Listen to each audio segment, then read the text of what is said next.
dyan ang nobelang ito.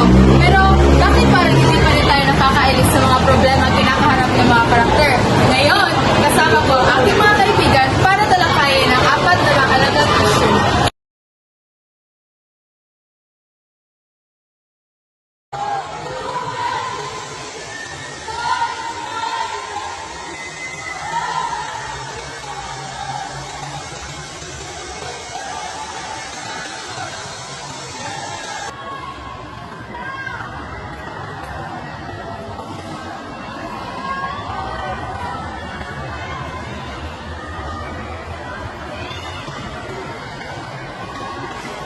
Simulan natin sa hustisya. Nakita natin ang sitwasyon ni Basilio. Walang laban, hindi pinakinggan, nakulong ng walang sapat na ebidensya. Parang ganito rin ang pagtrato sa mga ordinaryong Pilipino nung inaapi sa mga praile. Totoo yan. At kung titignan natin ngayon, may issue pa rin tayo sa selective justice. Minsan, ang batas ay mas pabor sa may pera at koneksyon. Mabagal sa mahirap, pero mabilis sa mayayaman. Pedrosa, sa tingin mo, kung nabubuhay kaya si Basilio ngayon, kaya siya mabigyan ng hustisya ng ating korte? Sa totoo lang, mahirap sagutin. Kung titignan natin sa kasaysayan, ang mga walang pundo ay natatambakan ng kaso. Sa El Fili, hindi pinakinggan si Basilio dahil walang kapangyarihan. Ngayon, kailangan natin ng mahusay na abogado para mapakinggan ang boses mo. At dagdagan pa natin, iuugnay natin ito sa media. Minsan, ang mga praile ang nagdidikta ng balita. Ngayon, social media na. Minsan, trial by publicity na kaagad kahit wala pang court decision.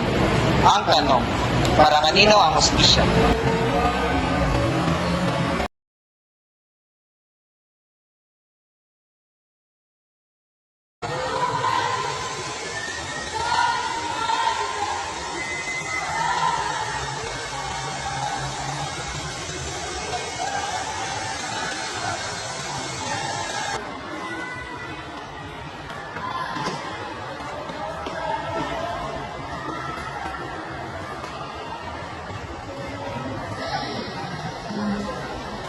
Lipat naman tayo sa Kabanata 13. Ang klase na bisita, nakakainis isipin kung paano pinamaliit ni Francisco Benete ang mga estudyante. Nahiyaan at nabubuli ang iyang hinabot sa guro. Sa totoo lang, kahit moderna na tayo, may mga ganyang sistema pa rin. Hindi lang sa pagbubuli, kundi sa kakulangan sa pasilidad at presyon ng nagdudulot ng mental health issues sa mga estudyante. Ricardo, sa tingin mo, paano natin mababago ang ganitong mindset sa loob ng classroom? Sa tingin ko, kailangan ko ng mag-open communication sa LPL. Ang guro ay parang Diyos na hindi pwede takunin. Ngayon, dapat ang guro at estudyante ay partners sa pagkaturo. Sang-ayon ako, kailangan natin itanong, tinuruan ba tayo maging critical o sumunod na lang ng bulag? Ang edukasyon ay dapat na pagbabago o hindi pag-aapi.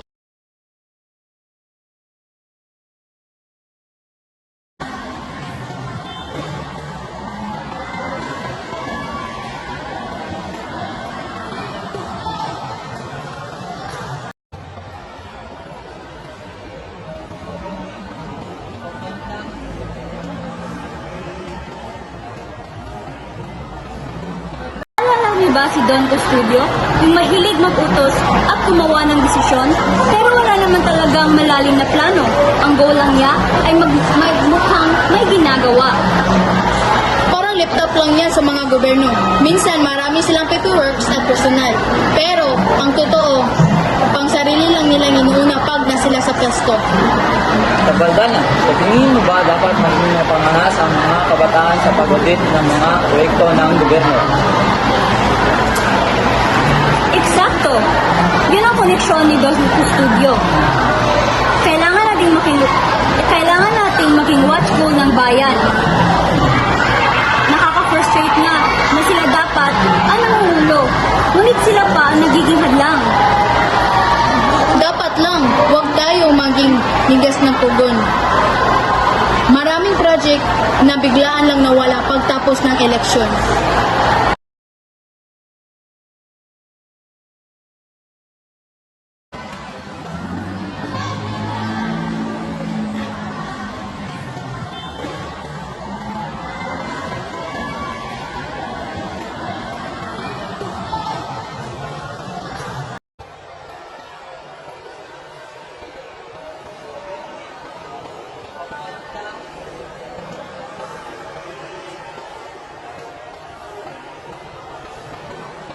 Sa bandang huli, pumasok si Simeon para maging ganti sa mga gobyerno.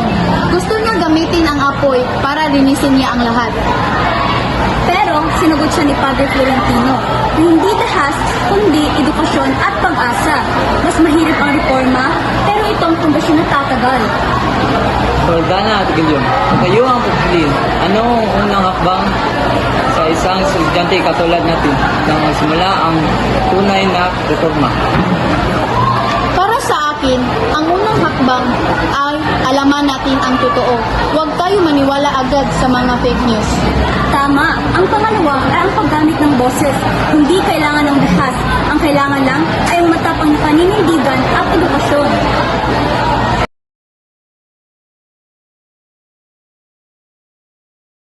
Bilang pagtatapos, bawat isa sa atin, ano ang salita na pwede nating iiwan para sa ating mga manonood? Katarungan, Edukasyon, paninindigan, pag-asa, integridad, pagkilos, kritikal na pag-iisip. Maraming salamat sa inyong pakikinig. Muli, ito ang aming podcast patungkol sa Filibusterismo. Tandaan na ang nobela ni Rizal ay hindi lang kasaysayan, kundi isang paalala na ang bayan ay nasa kamay natin. Hanggang sa muli!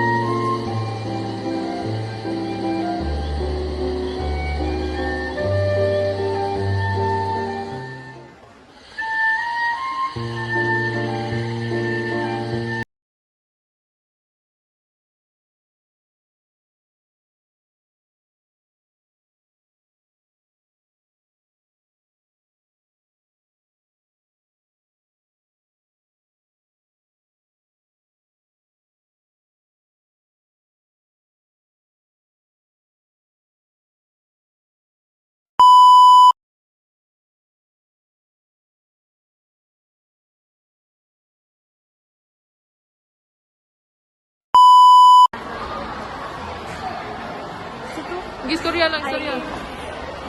Istorya, any sim script. Bisag unsa na sim script. Tanaw to, kumadungog ba ang tingog.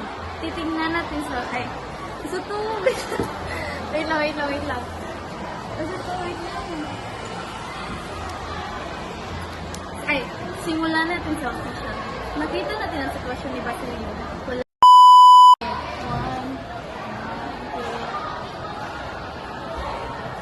Kaya naman siya, hindi ba kumagpino?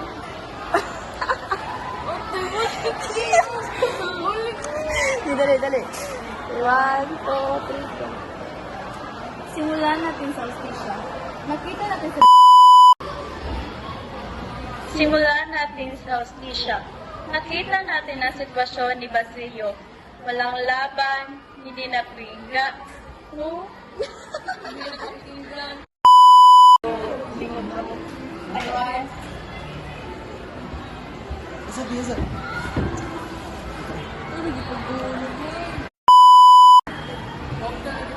Okay lang.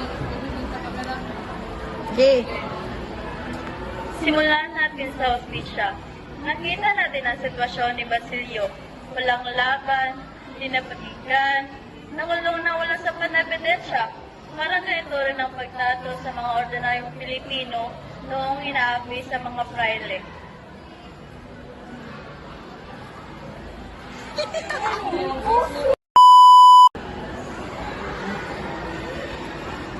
Simulan natin sa hostisya. Nakita natin ang sitwasyon ni Basilio. Walang laban, hindi pinakinggan, nakulong na walang sapat na ebidensya. Parang ganito rin ang pagtrato sa mga ordinaryong Pilipino noong hinaapi sa mga praile.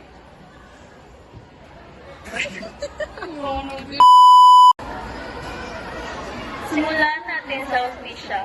Nakita natin ang sitwasyon ni Basilio. Walang laban, hindi pinakinggan, nakulong ng wala sapat na ebidensya. Parang ganito rin ang pagtrato sa mga ordinaryong Pilipino noong hinaapi sa mga praile. Totoo yan. At kung titignan natin ngayon, may issue. At nilakalimutan. Uy, igay ko na rin. Tuli, uy! Sakto ra ba sa? Tuloy-tuloy sa dito sa'yo. Lagi mo na. Isa no, dali, 1, 2, 3 ka. Simulan natin sa Osmisya. Simulan natin sa Osmisya. Simulan natin sa Osmisya. Nakita natin ang sitwasyon ni Basilio.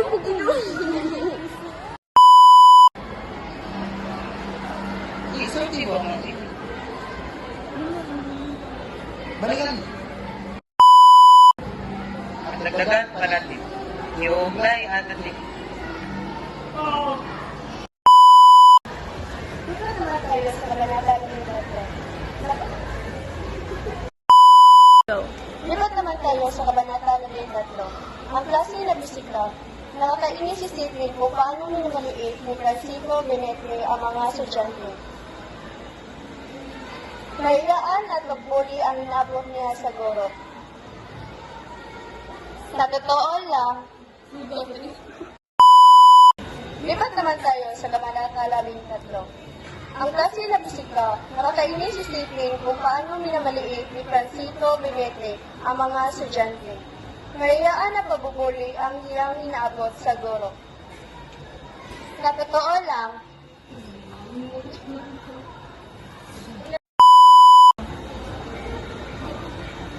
ito. Sa tingin ko, kailangan ko na mag-open communication sa LFILI. Ang guro ay parang Diyos na hindi pwede tanungin. Ngayon, dapat ang guro at estudyante ay sa tingin ko, kailangan ko na mag-open communication sa LFILI.